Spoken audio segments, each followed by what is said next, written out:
Bonjour à toutes et à tous, heureux de vous retrouver pour une nouvelle semaine de Smart Impact, l'émission des audacieux responsables, celles et ceux qui font de la transition écologique, de la responsabilité sociétale des entreprises, un axe fort de leur développement. Avec au sommaire aujourd'hui un grand entretien avec Najat Vallaud-Belkacem, directrice France de l'ONG One depuis le mois de mars dernier, ONG fondée par Bono, le chanteur du groupe U2, qui lutte contre l'extrême pauvreté et les maladies évitables. L'ancienne ministre de François Hollande appelle à une solidarité internationale dans ce domaine. Avec Najat Vallaud-Belkacem, on parlera aussi de sa vision de la transition écologique et des mutations engagées par les entreprises françaises, et puis un petit peu de ses ambitions politiques, puisqu'elle pourrait prendre la tête de la liste PS aux élections régionales en Auvergne-Rhône-Alpes. Et puis dans Smart Ideas, vous découvrirez Shift Your Job. C'est une plateforme qui aide à répondre à cette question: où travailler pour contribuer à la transition carbone et avoir un impact sur le climat. Voilà, pour les titres, c'est parti, c'est Smart Impact tout de suite.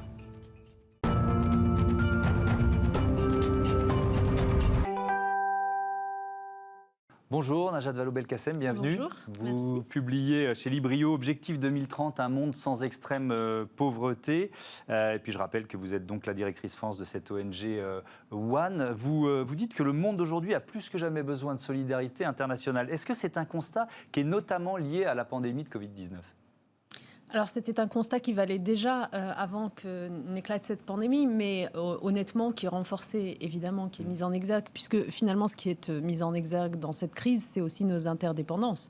C'est-à-dire que le virus ne connaît pas de frontières, donc par définition, seule la coopération entre États, donc la solidarité internationale, aura un effet efficace pour éradiquer ce virus. Et on comprend bien aujourd'hui, par exemple, que si vaccin il y a, ce vaccin doit être un bien public mondial, ce vaccin doit arriver auprès de toutes les populations, parce que si les populations du bout du monde ne sont pas immunisées, comme on continuera à vivre dans un monde de mobilité, on aura beau se vacciner, nous, on ne sera pas à l'abri. Oui, mais alors on n'y est pas, parce que déjà au sein de l'Europe, on voit qu'il y a une bagarre autour du vaccin AstraZeneca, alors le Royaume-Uni est sorti de l'Europe, mais quand même entre les pays européens et les Anglais. Mais bien sûr, et du coup, ce qui est mis en lumière à travers ces quelques exemples, c'est l'absence de coopération. C'est-à-dire que nous, chez One... Enfin, il y a eu une coopération européenne, puisqu'il y a eu un achat groupé qui a permis d'avoir des prix intéressants. Mais la question, quand on parle de coopération, c'est pas simplement ce que font les États, c'est aussi ce que font les laboratoires pharmaceutiques.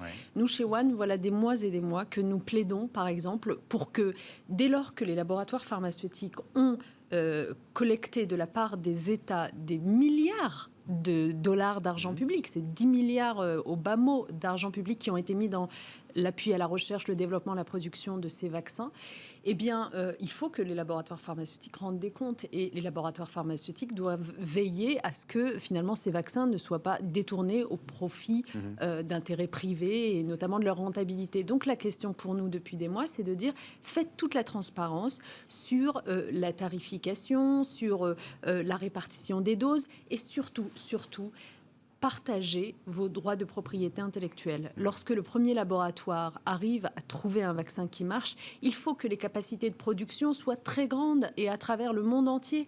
Donc, il faut qu'on soit en mesure de mettre une pause ou une dérogation à des règles de propriété intellectuelle pour le moment qui sont trop rigoureuses. Est-ce qu'il n'y a pas quand même une logique à ce que les États qui ont financé prioritairement la recherche profitent eux aussi du vaccin prioritairement ? Alors, ce serait la logique intuitive. En réalité, elle est contre-intuitive. Pourquoi ? Dans le sens où, en fait, c'est pas parce que les États... D'ailleurs, c'est ce qui se passe aujourd'hui. Oui, je vais vous dire, aujourd'hui, très concrètement, c'est clairement la situation. Sur l'ensemble des doses de vaccins qui sont disponibles, la moitié de ces doses ont été réservées par 4 États ou régions, c'est-à-dire les États-Unis, le Canada, l'Union européenne et la Grande-Bretagne. Ces 4 États ou régions représentent 11% de la population mondiale. Ils ont réservé la moitié des doses de vaccins disponibles. Est-ce que c'est normal ? Les 2 tiers de la population mondiale vivent dans des pays dans lesquels n'est pas encore arrivée la moindre dose de vaccin. Le problème de ça, c'est quoi ? Donc ça, c'est du non-coopératif en réalité. C'est que, encore une fois, si vous vaccinez même l'exclusivité de votre population, mais qu'ailleurs, le virus continue à courir, que des variants apparaissent, comme on le voit au Brésil, en Afrique du Sud, en Grande-Bretagne, etc., eh bien, même les mesures que vous avez prises dans votre pays, au bout d'un moment, elles sont inefficaces parce que la contagion fait que de toute façon, ça va nous revenir en boomerang. Donc, nous devons, l'OMS, l'Organisation mondiale de la santé, a défini, par exemple, un protocole qui me paraît bien plus pertinent, qui consiste à dire il faudrait que dans tous les pays du monde, nous vaccinions 20% de la population correspondant aux plus vulnérables, les plus âgés, les personnels de santé, etc. Ça me paraît plus pertinent, de commencer par les plus vulnérables de tous les États. Et pour ce faire, il y a un mécanisme international qui a été mis en place, qui s'appelle COVAX, dont vous avez forcément entendu parler, auquel les États doivent apporter une contribution financière. Et nous sommes loin du compte, honnêtement. Il faut, la France, aujourd'hui, participe peut-être à hauteur de 100 millions d'euros à cet effort international.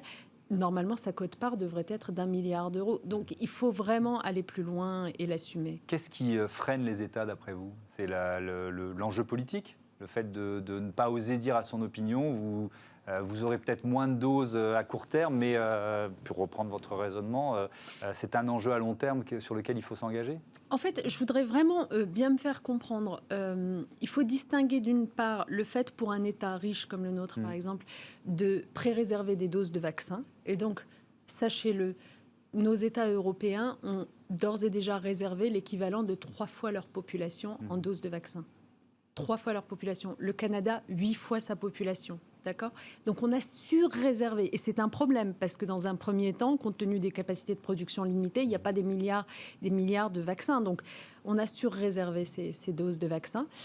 Et donc distinguer ça et la stratégie de vaccination ensuite. Et donc aujourd'hui en France, ce que le grand public voit, c'est une stratégie de vaccination qui dysfonctionne, qui n'est pas à la hauteur. Oui, mais vous ne répondez pas tout à fait à la question sur l'impact d'une telle décision, d'une solidarité internationale, sur une opinion publique et son impact politique, électoral même, on peut dire les choses. En réalité, si vous reprenez ce pourquoi on plaide, c'est-à-dire l'augmentation des capacités de production et le fait que nos États riches donnent à ce mécanisme international qui s'appelle COVAX, qui permet de fournir des doses aussi aux pays pauvres, cela ne porte aucunement préjudice à nos populations, à nous. Cela ne porte aucunement préjudice, même, j'allais dire, l'augmentation des capacités de production à l'échelle mondiale, le partage des droits de propriété intellectuelle entre laboratoires pharmaceutiques aura comme effet d'éviter les catastrophes qu'on connaît avec quand Pfizer est en retard de livraison et on se dit « Oh mon Dieu, on ne va pas pouvoir vacciner comme on le souhaitait » en France. Parce que si on a plus de capacités de production partout dans le monde, eh bien, on aura plus de vaccins sur la scène. Alors, Najat Vallaud-Belkacem, cette pandémie, elle aggrave la pauvreté, l'extrême pauvreté dont vous parliez. On va la définir, c'est moins de $2 par jour. 1,9$ pour être précis, c'est un peu moins d'1,60€. Voilà, l'extrême pauvreté, c'est vivre avec 1,60€ par jour. Et ça concerne quoi, environ 850 millions de personnes sur la planète aujourd'hui, à cause de la pandémie. Oui, absolument. C'est-à-dire qu'on en était à peu près à 700 millions d'extrêmes pauvres dans le monde. Et la pandémie, on estime que ça va faire 150 millions d'extrêmes pauvres supplémentaires sur cette année 2020-2021. Et vous l'avez dit, le montant avec lequel les individus vivent, ça veut dire le dénuement le plus complet. Ça veut dire pas d'accès aux soins de première nécessité, une alimentation très limitée, des problèmes de famine parfois, pas d'accès à l'éducation. Donc c'est une situation de laquelle il faut absolument extraire le moindre individu qui y est. On a réussi historiquement à faire baisser ce nombre, puisque, comme vous le savez peut-être, au début des années... entre le début des années 90 et aujourd'hui, cette extrême pauvreté a baissé de 75%. 75%. Donc aujourd'hui, vous dites, allons au bout, quoi. Il faut aller au bout. Il faut aller au bout, vraiment. Et alors, vous proposez, c'est dans une tribune qui a été publiée le 19 janvier dernier dans le journal Libération, je vous cite, osons une taxe sur les transactions financières européennes qui financerait en partie cette aide grâce à une juste redistribution des profits mondiaux. Oui, quoi qu'il en coûte, comprenons que nous avons ce monde en partage. Je vais revenir sur le quoi qu'il en coûte, évidemment, parce qu'il y a la référence à Emmanuel Macron. Mais d'abord, cette taxe sur les transactions financières européennes. Si je voulais être un peu provoque, vous voulez que tous les traders retournent à Londres ? Non, pas du tout. Le sujet, c'est que, d'abord, il ne s'agit pas des traders. C'est-à-dire qu'en fait, depuis le déclenchement de la crise Covid-19, on a assisté à une hausse incroyable de ce type d'investissement. dont on se demande aujourd'hui pourquoi est-ce qu'il n'est pas taxé alors que tout le reste l'est. Et cette taxe sur les transactions financières, donc cette taxe sur les capitaux, elle aurait l'immense avantage d'apporter à l'Union européenne quelques 60 milliards d'euros supplémentaires par an qui pourraient, selon moi, être très justement utilisé, notamment pour l'aide publique au développement. Parce qu'on voit bien qu'il est de plus en plus difficile pour nos États de dégager des ressources pour cette aide publique au développement, parce que oui, la crise est là, qu'on dépense aussi pour autre chose. Mais là, les places financières sont en concurrence. Et le Brexit a provoqué un afflux, pas si important que ça, mais quand même un afflux de personnel, de sièges sociaux. Francfort et Paris se bagarrent pour récupérer. Je crois que c'est Choose Paris Région qui parle de 3500 emplois directs créés ou en cours d'implantation sur la place financière parisienne avec le Brexit.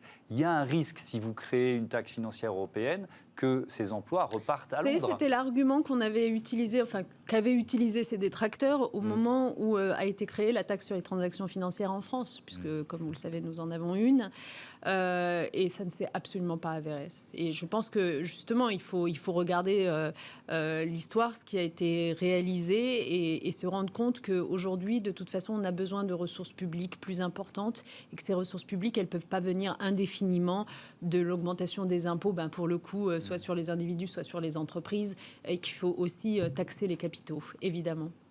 Le quoi qu'il en coûte, dans votre citation, il y a aussi cette référence au quoi qu'il en coûte d'Emmanuel Macron, qui est devenu le symbole de cet argent qui maintient à flot des milliers d'entreprises en grave difficulté. Est-ce que vous pensez que cet argent est mal utilisé ?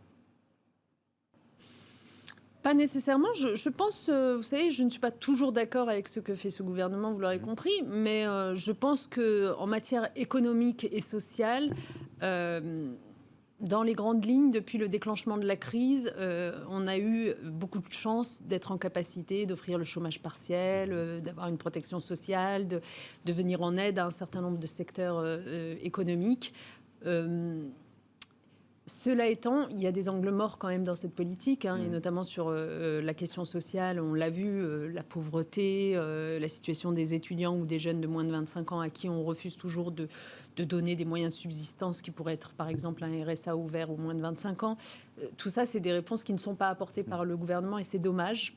Mais pour le reste, je crois que c'était normal d'être dans le quoi qu'il en coûte, si c'était ça votre question. Oui, c'était en partie ça. Était d'ailleurs mais c'est vrai qu'on a pas les seuls. La France est sans doute l'un des pays les plus protecteurs depuis le début de cette crise, ça c'est sûr. Mais derrière cet argent là, magique, c'est l'une des expressions qu'on emploie souvent, il y a la question, mais pourquoi on n'a pas sorti cet argent plus tôt, et peut-être notamment pour éradiquer l'extrême pauvreté, comme vous disiez à l'instant. Je suis infiniment d'accord avec vous. C'est-à-dire que, en fait... Oui, mais alors, pardon, vous me voyez venir.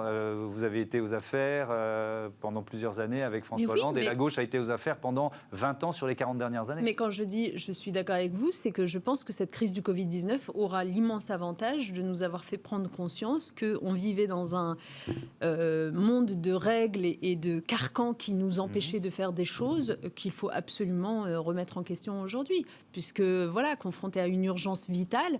Alors c'est vrai que ce qui a provoqué finalement le fait d'envoyer valser tous ces carcans, c'est d'être confronté à la question de l'urgence vitale, au fait de se dire qu'est-ce qui doit primer. C'est évidemment la préservation des vies humaines. Et à ce moment-là, on a été prêt à mettre sur arrêt l'activité économique, ce qu'on n'aurait jamais imaginé 2 ans plus tôt.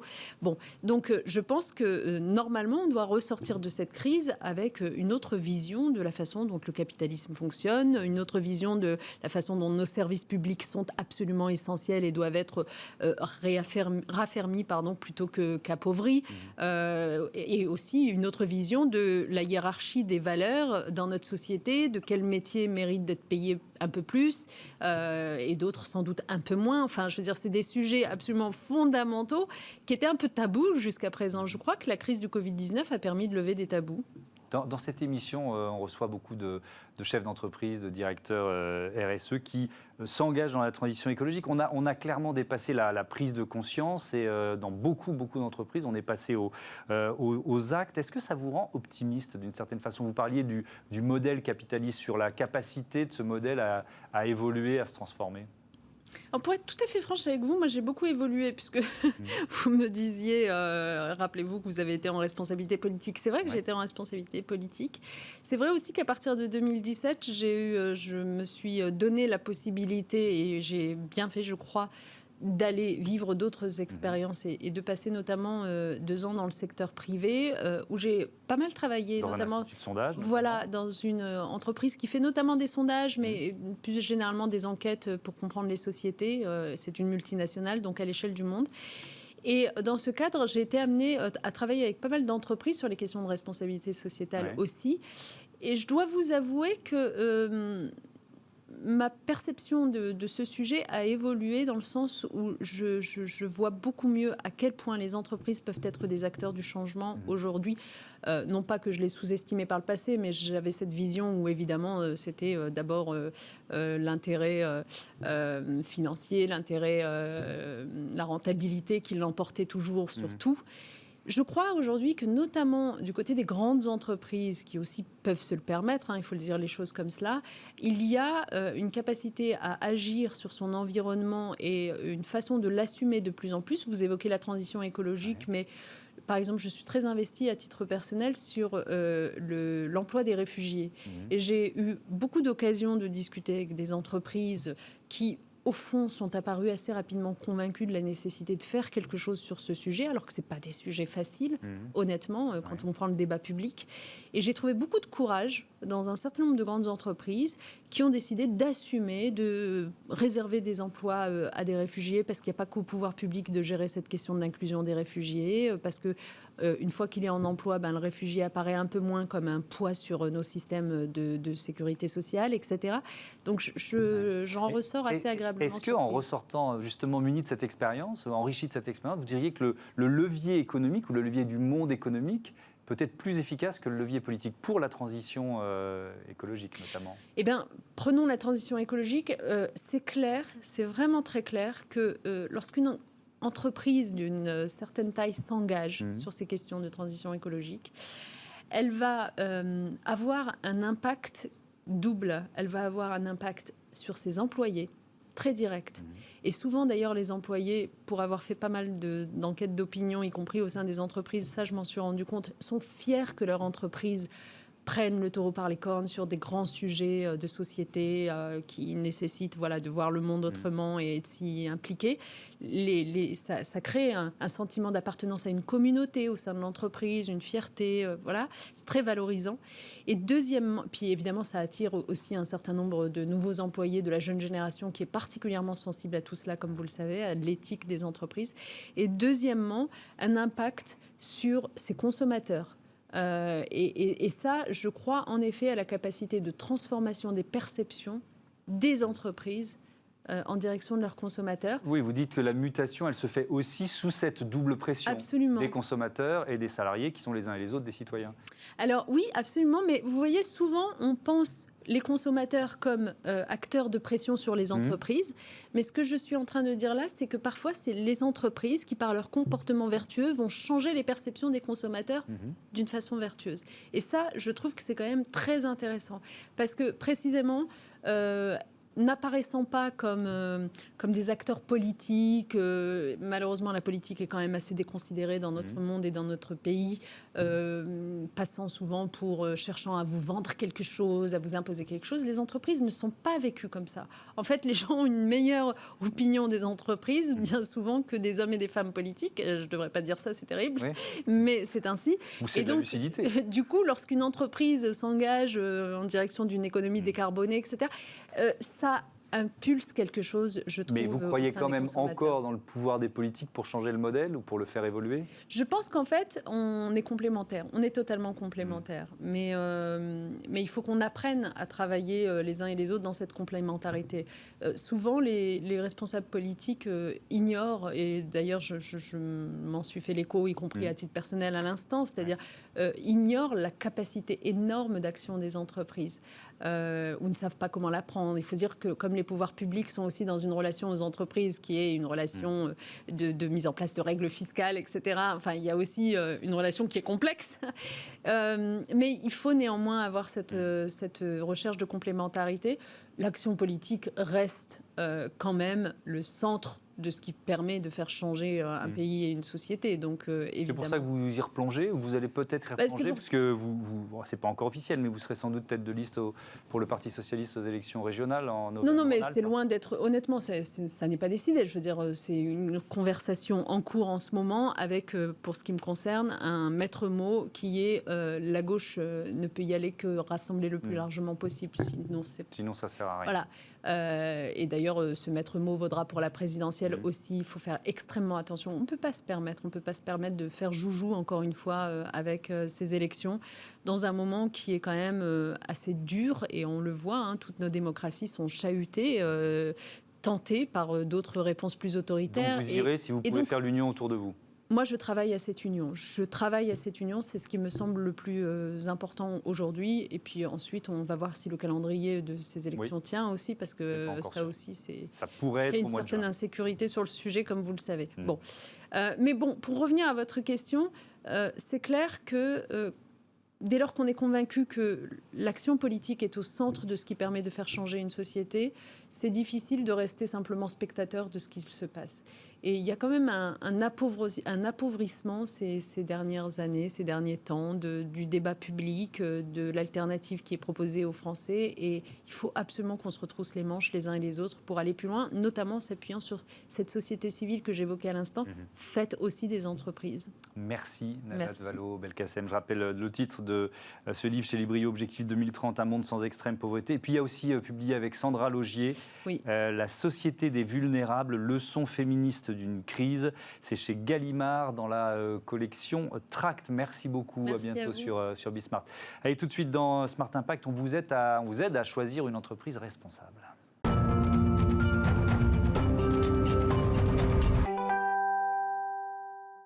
Smart Ideas et la bonne idée du jour est signée Ariane Félizeau. Bonjour, bienvenue. Vous êtes consultante en stratégie bas carbone, pilote du projet Shift Your Job, qui est issu du laboratoire d'idées de Shift Project. Alors, de quoi s'agit-il? Shift Your Job, c'est un projet collaboratif, c'est ça? Alors oui, et c'est un projet avant tout collectif, porté par les bénévoles du Shift Project, dit les shifters. Donc je suis une shifteuse, et c'est à ce titre-là aujourd'hui que je vous présente ce projet. C'est quoi l'idée? Alors l'idée tout simplement, c'est d'aider les gens qui souhaiteraient aligner leur carrière avec les enjeux de la transition carbone à trouver vers où se diriger. Donc fondamentalement, nous en tant que shifters, nous sommes engagés sur le plan personnel. On essaie de voir ce qu'on peut faire à notre niveau dans notre vie privée, dans notre vie citoyenne, associative, politique. Mais on est beaucoup également à se poser la question de savoir où travailler pour contribuer à la transition carbone. Comment vous avez fait? Vous avez établi, réalisé une sorte de cartographie des entreprises, c'est ça? Alors tout à fait. Notre ambition, c'était effectivement d'identifier les secteurs d'activité qui contribuent à la transition carbone, donner des clés de lecture sur ces secteurs d'activité, expliquer en quoi ils contribuent à la transition, dans quel contexte, quels sont les enjeux, les leviers d'impact, et enfin identifier des organisations donc, qui peuvent être aussi bien des entreprises que des associations, que des organisations issues du secteur public qui contribuent à la transition. Aujourd'hui, c'est une base de données de plus de 1250 organisations. Oui, donc ça commence à peser. Vous avez évalué ces entreprises selon 6 leviers d'impact: sobriété, efficacité énergétique, décarbonation de l'énergie, stockage CO2, adaptation au changement et soutien à la transition. À qui vous vous adressez? Est-ce que vous vous adressez prioritairement aux jeunes diplômés ou finalement aussi à ceux qui sont en milieu de carrière et qui se disent il faut que je change quelque chose? Alors on a vraiment deux cibles, donc à la fois les étudiants qui sont à la recherche de leur première orientation professionnelle, mais aussi les professionnels en reconversion qui veulent quelque part être convaincus qu'au bout de leurs 5 journées de travail par semaine, ils ont œuvré entre guillemets à la transition ou été du côté solution. Oui, alors on va parler des deux. Les étudiants, on l'évoquait avec Najat Vallaud-Belkacem à l'instant. l'instant. C'est-à-dire qu'il y a effectivement, dans la relation entre une entreprise et un jeune diplômé, une entreprise qui a engagé sa transition écologique, elle sait qu'elle aura plus de facilité à séduire un jeune diplômé. Mais est-ce qu'on peut vraiment choisir son emploi? Vous voyez ce que je veux dire? Est-ce que dans une société, dans un pays où on est à presque 10% de chômeurs, c'est pas un luxe réservé à quelques-uns? Alors, moi, ma conviction personnelle, c'est qu'on peut on peut œuvrer où qu'on soit pour la transition. Mais après, effectivement, pour ceux quelque part qui en ont la possibilité, c'est pas forcément toujours facile en fait de savoir quelles sont les organisations qui contribuent à la transition. Oui. Et donc, nous, on donne des clés de lecture là-dessus. Mais C'est-à-dire que ça peut aider quelqu'un à se lancer, quoi, à oser. Tout à fait, ou ça peut l'inspirer, l'orienter. De là à dire qu'aujourd'hui, tout le monde peut rejoindre ces 1200 organisations, certainement pas. C'est un démarrage. Nous, on a regardé véritablement le cœur d'activité des entreprises qu'on a référencé pour s'assurer qu'elles, quelque part, mettaient en œuvre un des leviers d'impact que vous avez listé. Au-delà de ça, il y a plein d'entreprises qui sont elles-mêmes en transition, qui aujourd'hui ne sont pas référencées dans notre référentiel, mais par ailleurs où il y a également de belles choses à faire en la matière. Oui, c'est-à-dire que vous ne bannissez pas forcément les entreprises qui sont au début du chemin. Elles ne sont pas encore dans la carte, mais elles pourraient y rentrer. Complètement, c'est ça? et c'est souvent des entreprises qui ont des effets de levier qui sont majeurs, qui ont des moyens et qui peuvent être également des gros employeurs. Donc non, aujourd'hui, on ne les intègre pas, entre guillemets, si leur activité dans leur globalité ne contribue pas selon nos critères, mais ça ne veut pas dire qu'il faut les exclure et ne pas travailler pour elles sous aucun prétexte. Ce n'est pas du tout notre propos. Si on parle de ceux qui sont plutôt en milieu ou en cours de carrière, c'est quoi la motivation? Est-ce qu'il y a une part de, je ne sais pas comment dire ça, mais de culpabilité à rattraper? Vous voyez ce que je veux dire? Alors ça peut. Ça peut. Moi, je suis assez convaincue qu'on est quand même à la recherche de sens. Bien sûr. Et qu'il faut quelque part réduire cette dissonance cognitive qui anime beaucoup de gens aujourd'hui et qui n'ont pas l'impression d'être alignés ou de contribuer dans leur vie professionnelle à un monde durable. Donc on essaye de répondre à cette épineuse question et donner des clés de lecture et de réponse. Merci beaucoup, merci Ariane Félizeau. Bon vent à votre projet, bon vent à Shift Your Job. Voilà, c'est la fin. .org. .org, bah oui, c'est pas du .fr, c'est du .org. Voilà, on a l'adresse. Voilà, c'est la fin de cette émission. Je vous donne rendez-vous demain, 9h, midi, 20h30 sur Bismart. Salut.